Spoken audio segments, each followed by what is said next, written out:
Let us discuss the functions of blood. Blood performs following functions. Transport of oxygen. Red blood cells contain hemoglobin that combine with oxygen to form oxyhemoglobin, which is transported to the tissue of the body for the purpose of respiration. Transport of carbon dioxide. Carbon dioxide produced by the tissue as a result of respiration is transported by the blood plasma and also by the hemoglobin to the lungs, from where it is removed. Transport of nutrients. The digested and absorbed nutrients like glucose, amino acid, fatty acids, vitamins, etc. are first transported to the liver and then to the whole of tissues for their storage, oxidation and synthesis to new substances. Transport of excretory products.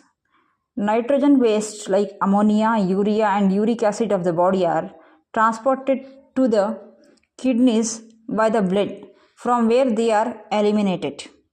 Regulation of body temperature. The blood flows in all parts of the body, so it equalizes the body temperature. It carries heat produced from one place to another place of the body. Maintenance of pH. The plasma proteins acts as a buffer system and maintain required pH of the body tissue.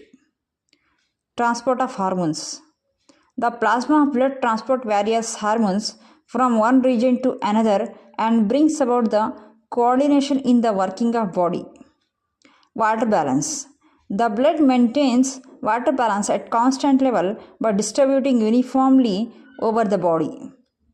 Protection from diseases. The WBC engulfs the bacteria and other disease-causing organisms by phagocytosis.